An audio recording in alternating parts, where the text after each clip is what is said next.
we are getting our permits to go into Shenandoah National Park. Everyone's signing them. Very exciting.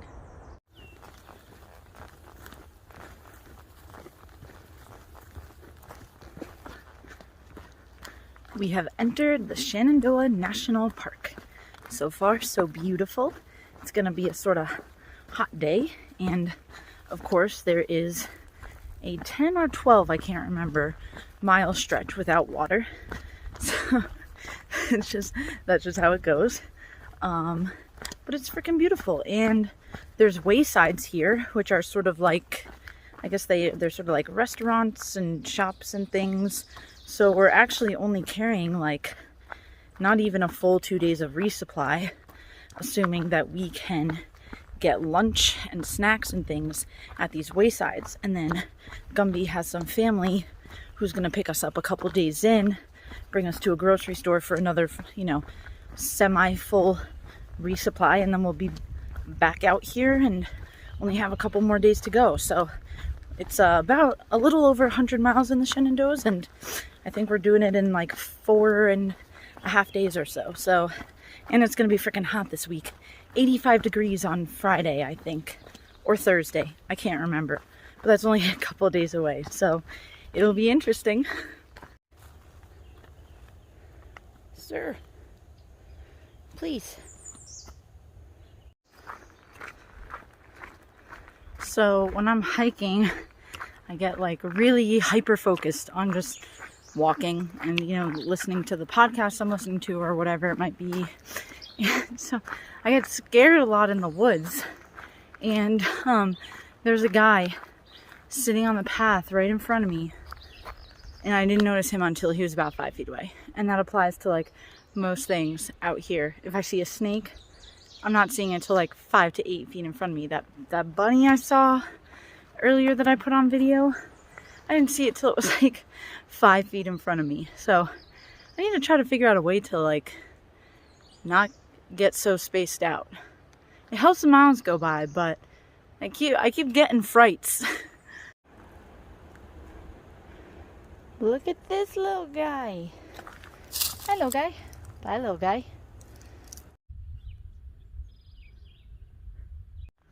Good morning. Day 72, I think. Right? And I got started around 7 today. A little later. We have another 21-mile day. In the Shenandoahs, you're not supposed to camp outside of the hut or shelter areas similar to Smoky Mountain National Park. You can, but it's like there are rules. Like you have to be a quarter mile away from a road and 50 yards away from whatever and 100 yards away from whatever. So legitimate stealth camping. But you could walk like 50 yards into the woods and there's nowhere to set up your tent. So we're just shelter hopping, sort of. And the shelters are just weirdly spaced out here, kind of like far away and stuff. So another big day. The high should only be in like the mid 70s, so not so bad, because the next 3 days are like in the 80s. So I'm trying to get used to getting up and out early so that the next couple days I can try to be out by 6. I mean, we'll see how that goes, but trying. You can always tell when you're the first one out on the Appalachian Trail because I'm doing a lot of silk blazing, which means walking through the spider webs. I sort of feel like, in that scene in Shrek when he makes Fiona like a cotton candy out of spider webs? I feel like I am that cotton candy. Like my legs are just covered in spider webs. So if you remember that scene from Shrek, that's sort of like akin to what I'm doing right now. We just found trail magic in the woods on a rock. Look at it! It's a box of Skittles. Cute. Ah. So it is the end of the day. Neo and I crushed it today. Walked like 21 miles. We were at camp by 3:30, which is very early these days. And we were the first ones to camp, so we got to choose our tent sites. yeah, it was a good day. It was cool walking with Neo all day. I haven't spent much time with them, so it was cool to just like chat and get to know them and stuff. Tomorrow Gumby and I have a shorter day because he has some relatives who are going to pick us up and bring us into town for resupply, and then we'll come back and do a sort of shorter day. But yeah, Shenandoahs have been great so far. Seen a lot of bunnies, saw some deer. We got that trail magic, and there's a lot of cool people around, so far so good.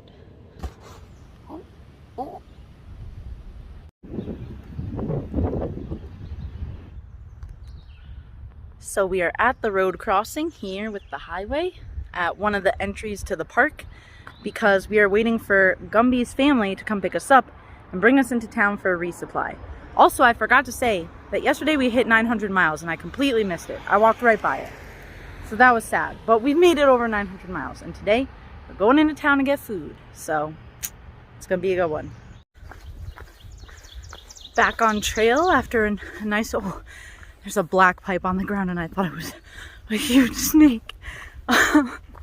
Back on trail after a nice trip into town for resupply and a meal. Thank you so much to Gumby's family, Mr. and Miss Lapp.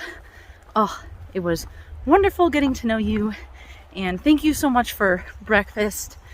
You are trail angels and we really appreciate you coming out and taking the time to help us out here in the Shenandoahs.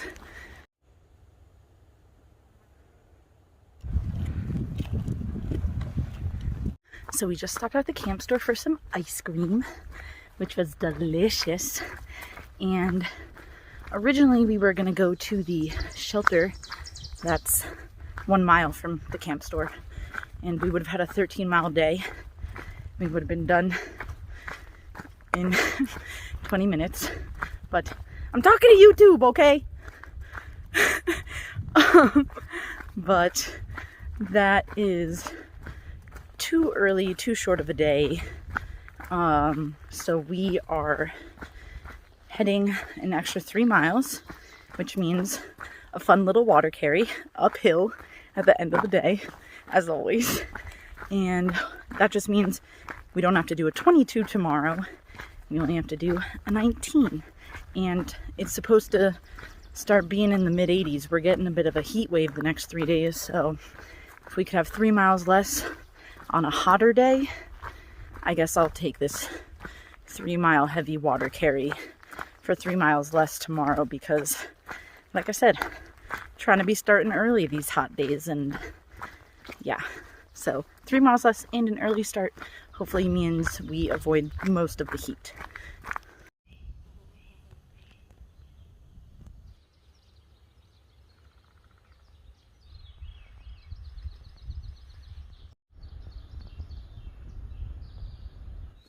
So people have told us that, like, you know, as it's getting nicer out, you've got to watch some stuff because it's sweaty and the animals like to chew it.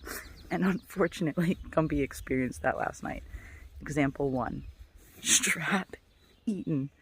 Example 2, pole gnawed on. I only have one hand, so this is the best I can do, but it's funny when it's someone else.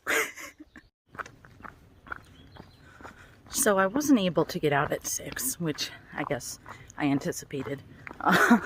But I was able to get out by 6:15ish, which is still pretty good. And as you can see, it's still very bright out. It's only just 6:30. Starting to get kind of warm. Hoping I can make it through a good part of the day before noon. So we'll see.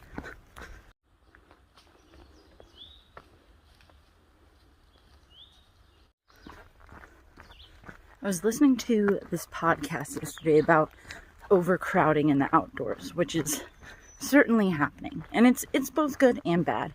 But it brought some sort of like interesting thoughts to mind, I guess. One of them being about, you know, permits, requiring permits, not necessarily paid, often free, for using public lands. And a lot of people are anti-permit because they're like, I pay taxes, I have a right to be here. And well, like, my opinion is that having access to public lands is a privilege that, let's be honest, not a lot of our tax money goes to. And if we're not taking care of it, if we as the users are creating these negative impacts on the land, widening trails, leading to erosion, you know, leaving trash. A lot of people aren't educated on leave no trace, or L&T, and how to like appropriately recreate and treat our outdoor spaces.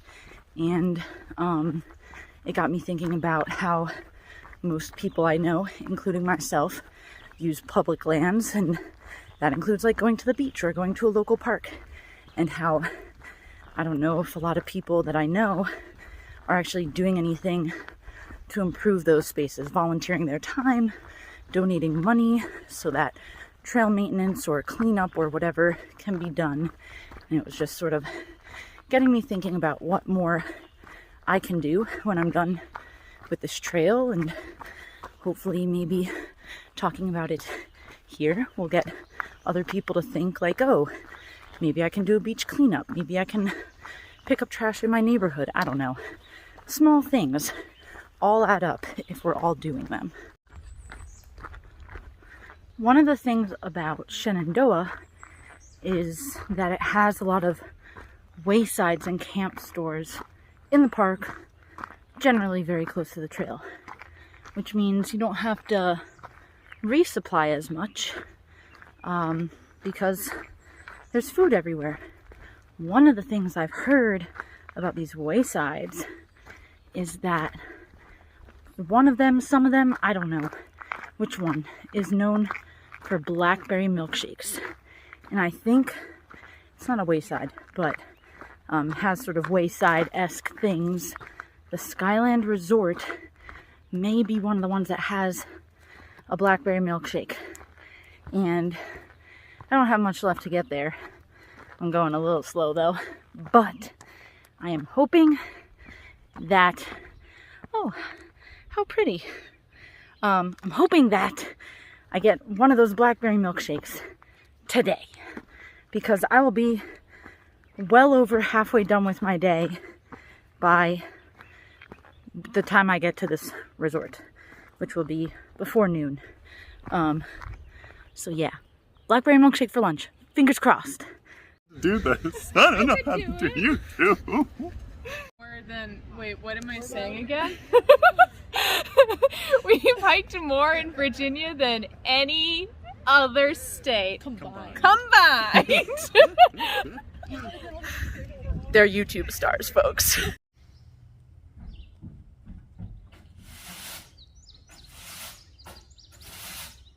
Why is the handle on this so short? I'm taking a video of this right now.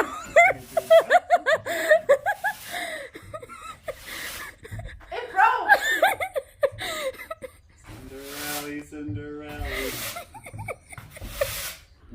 I think that was Gumby's original plan. Another hot one.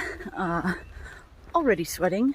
It's not even 8 o'clock yet, so it's gonna be a fun one. But we have another wayside to stop at. Ideally, they have a blackberry milkshake. I've been wanting one of those blackberry milkshakes for days now, so hopefully they have it there. And hopefully I can get there before it's too hot, and then, you know, we only have 6 or 7 miles left after that. So yeah, just trying to beat the heat. So the high today was like 90, 91. We're still in the high.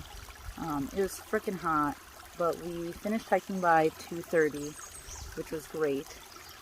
Just soaked my feet in this stream, which was very cold. So I use the word soak very loosely. There's a lot of dipping the feet in. Oh, awesome. A guy just walked up to the shelter with a bag full of ice cold beverages, and I asked Chum to give me a thumbs up if any of them were not soda or carbonated, and I just got the thumbs up. So I'm gonna go and get a carbonated beverage. But it was a hard day. It's a freaking hot day. But hey, we're done early, and tomorrow night we're in town, so it's all right. Well, it's happened. Day 76. Someone enjoyed my shoelaces as a little snack last night. How rude. I thought I heard some scurrying around, so I brought my trekking poles into my tent after Gumby's mishap.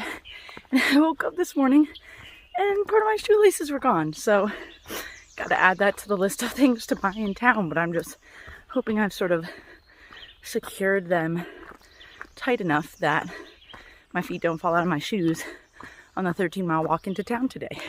So we'll see how that goes. You're in the way. I've just left Shenandoah National Park, which is sad for many reasons. One, I feel like I was hiking around a really cool group of people. Now we're all kind of going to be parting ways. Two, no more Waysides, no more midday ice cream, no more midday candy, midday chips. No more. That's very sad.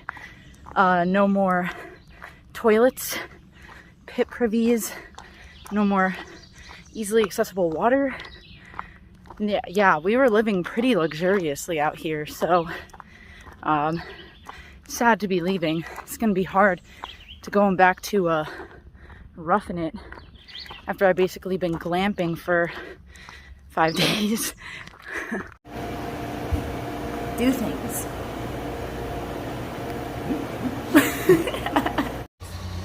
It's way colder in So here we're than it in was Front Royal, and they have this place called, what is this place called again? Base camp. Base camp. That's for, and you can like put your backpack in here and do laundry and shower, and it's all cool. And then the brewery is right there. How fun! So as I mentioned earlier, a mouse ate my shoelaces, so I had to buy some shoelaces in town, but they only had like the Timberland shoelaces. They do not fit my aesthetic. It's very disappointing, but I thought I'd show what the mouse did to my shoe. Look at that, right through it. Here's the other one. Had to walk out like this. Rude mouse. Couldn't have just eaten all the shoelaces?